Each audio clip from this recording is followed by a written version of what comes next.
Kape nga. Ate naman, para ko nasa restaurant ah. Ang aga-aga, wag mong sirain ang araw ko, ha? Kaya mo naman magtimpla, di ba? Eh, ikaw nga ang inuutosan ko.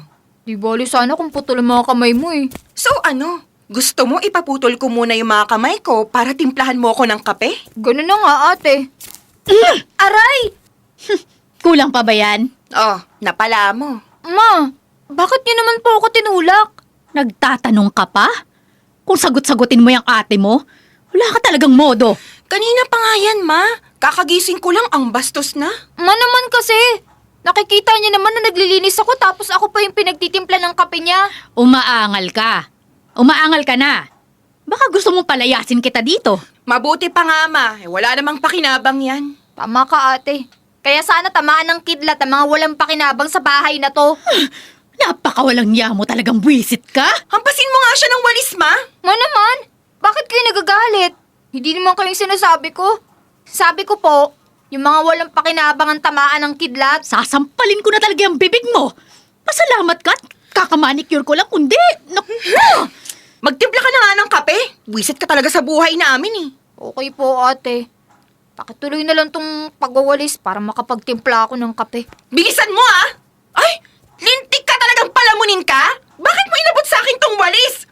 Aray ate! Pasalamat ka, hindi ko hinampas tong walis sa ulo mo. Hoy, bakit mo sinisigawan ng ate mo?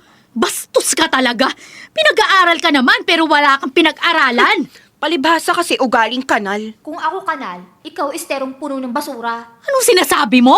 Sabi ko po, may creamer po ba yung kape o wala? Ako, wala. Hindi mo pa din memorize yung gusto ko? Oo nga pala. May halong insecticide. Anong sabi mo? Insecticide? Sabi ko kung may biskwit ba sa side. Natural! Bilisan mo! Opo. Dear Love, ako si Carlota. Nanay ko si Josie at ate ko naman si Karen. 25 years old na ako at 25 years na rin na ganun tratuhin ang nanay at ate ko. Wala pa akong isang taon na matay ng tatay ko. Sa picture ko lang siya nakita. Sa akin isinisisi ni mama ang pagkamatay ni papa. Kung hindi daw ako ipinanganak, sana buhay pa siya. Malas daw ako, kaya ganun nila ako tratuhin. Di na ako pinag-college ni mama. Kaya noong mga panahon na yon, di ko alam kung paano ako kung aalis ako sa bahay.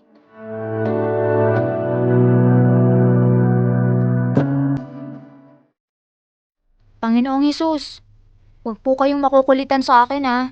Kasi, yun pa rin po yung dasal ko sa inyo. Na sana po magkaroon ako ng konting pera para makaalis dito at makabukod. Gusto ko nang mabuhay ng malayo kila mama at ate. Maraming salamat po. Amen. Kano na ba na yung ipon ko? 1, 2, 3, 4, 10, 20, 40, 60, 460 pesos? Saan ko dadalhin ito? Kundi pa ako nakakapulot ng mga barya sa kali at nababayaran sa pagsabay sa pagtapon ng basura ng kapitbahay, di pa ako makakaipon ng 460 pesos. 500 na pala dapat to. Kaso nagpa-load ako ng 40 pesos. Itong cellphone na lang kasing libangan ko. Ay, para akong tanga. Kinakausap ko na naman yung sarili ko. Ganito naman lagi. Ayaw naman kasi akong kausap ni mama at ate. Sabagay, di ko rin naman sila gustong kausap. Teka, ano tong profile na to? Uy, gwapo ah. At naghahanap ng makakausap. Bakit kaya? Wala namang mawawala. Message ko nga. Hello. Ayan, nasan ko na? Magre-reply kaya to? Ah! Wala, nag-reply nga! Hello? Si Ernie to, tagasan ka? Nakasagot agad siya? Bilis ah! Nagdududa tuloy ako. Baka scammer to. Nag-message ulit? Atata? Can I call you? Eh, nakakatakot naman to. Tatawag na. Bored ka ba masyado, kuya?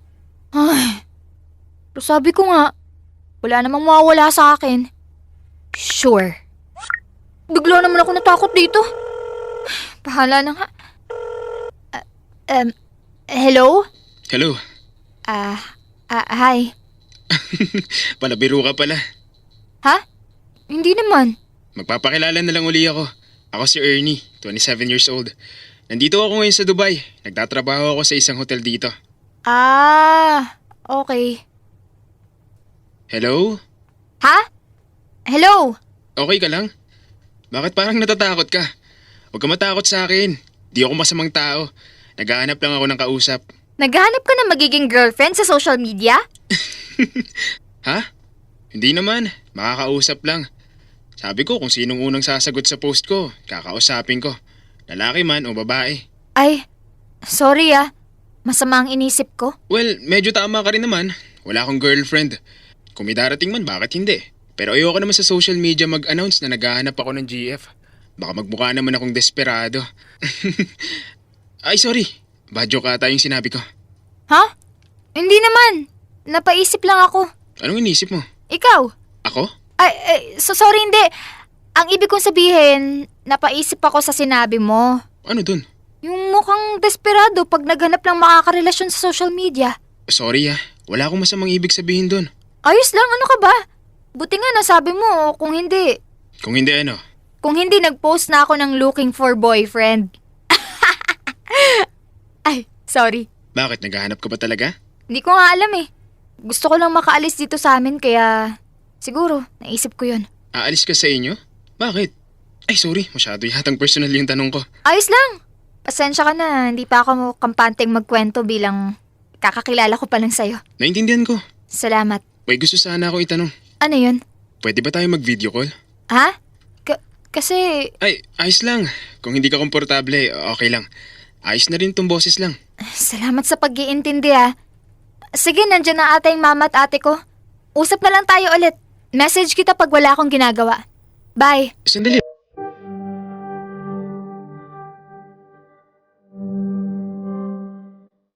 Naibaba ko agad yung tawag nang hindi na nagpakilala kay Ernie. Masarap siya kausap. Nakakaintindi siya at hindi arogante. Sa profile ko kasi ang pangalan ko, Miss Mystery. Tapos yung picture ko, maskara na pang ball. Ayoko kasing malaman nila mama na may social media ako. Di rin ako sigurado kung magkakausap pa kami ulit ni Ernie. Pero nasundan pa yun ng maraming beses. Niligawan niya ako, kahit hindi pa kami nagve-video call. Sinagot ko siya. Masaya naman ako kahit di ako sigurado sa nangyayari. Sabi niya uuwi na siya ng Pilipinas at gusto niyang magkita na kami.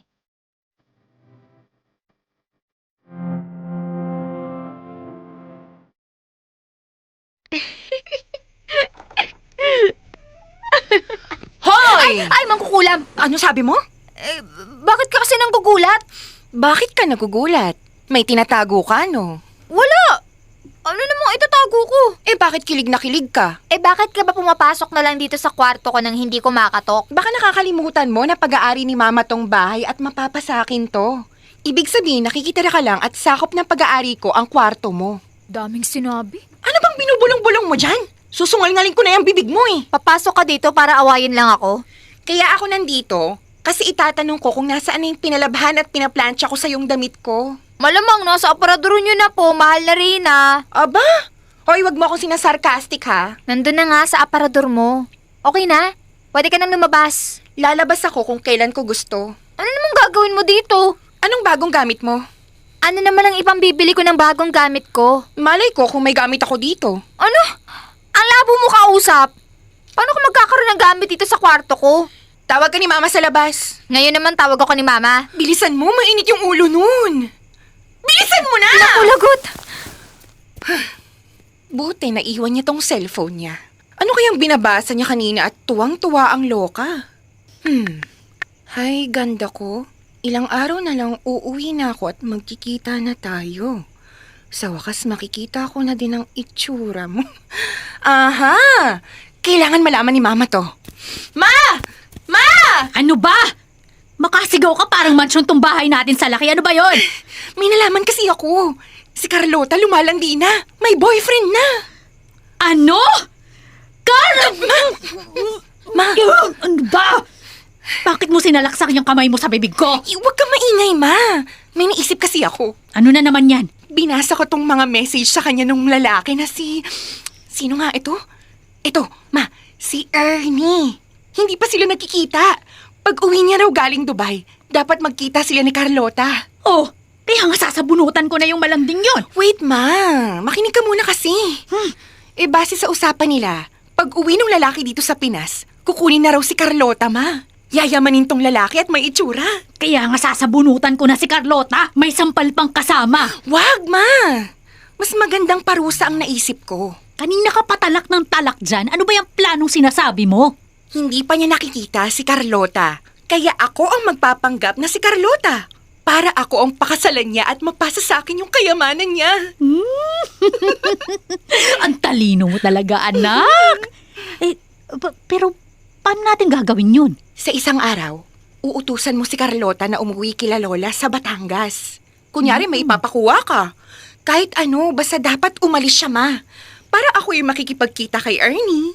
Mana ka talaga sa akin, no?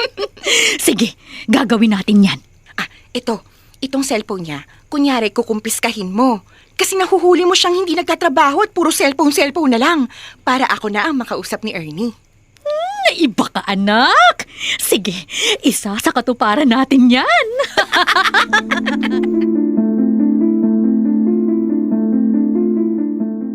Itinuloy nila mama at ate ang plano nila. Si ate, kahit hindi kilala si Ernie, handang magpakasal nang malaman niyang may kaya sa buhay si Ernie. Habang ako naman ay pilit pinauuwi ni nanay sa Batangas. Hindi ko alam kung ano idadahilan ko para wag lang akong paalisin. Hindi ko masabi ang totoo na darating ang lalaking hindi ko pa man nakikita. Minahal ko na. Madaling araw pa lang pinaalis na nila ako sa bahay. Yung punta ko sa Batangas yung mismong araw ng uwi ni Ernie. Sa bus station, iyak ako ng iyak.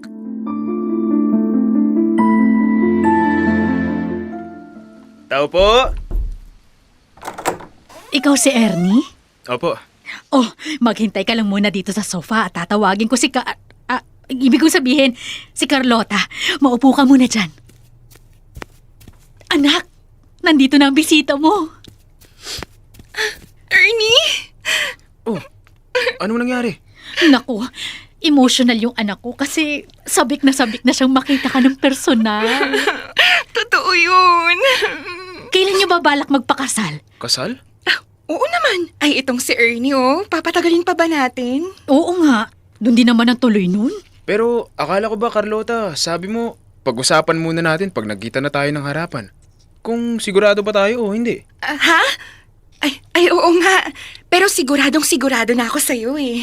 Oh, may mga nakausap na ako sa City Hall. City Hall? Gusto mo ba simbahan na agad? Pwede rin naman. Close naman kami ng pari dito sa amin kasi palasimba ako. Sandali po, medyo nagugulat lang po ako sa bilis na mga nangyayari. Pasensya ka na ha. Pero mahal naman natin ang isa't isa, di ba? Kaya tara na, wag na tayo magsayang ng oras. Ma!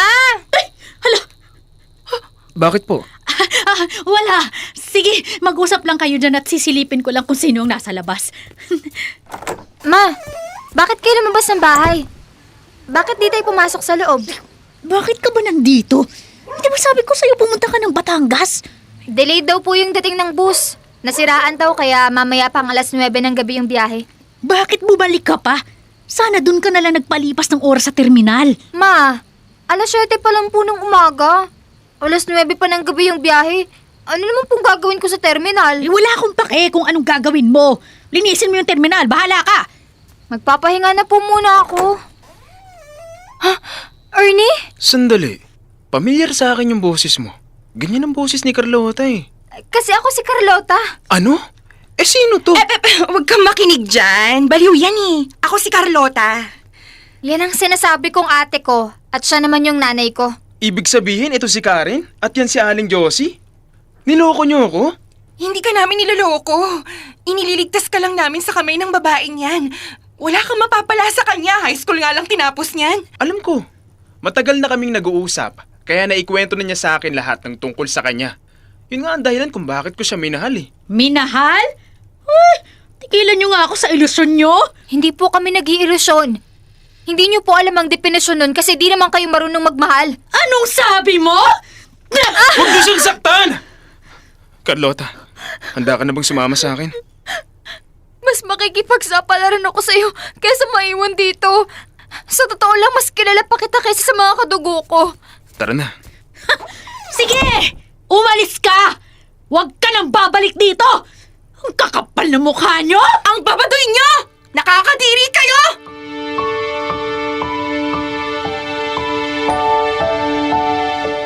Dear love, sumama ako kay Ernie. Hindi na ako natakot kasi napagod na ako sa trato sa akin sa bahay. Sa awa ng Diyos, hindi ako nagkamali sa desisyon ko. 3 taon na kami ni Ernie at binigyan niya ako ng magandang buhay. Meron kaming 2 anak. Wala na akong balita kina mama. Pero huling narinig ko ay naibenta nila ang bahay namin dahil sa mga pagkakautang ni Ate Karen. Nakulong din pala si ate ng 6 na buwan. Hindi ako masamang tao, pero ayoko na silang isipin. Kasi ngayon ko palang nararanasan maging tao sa piling ng pamilya ko.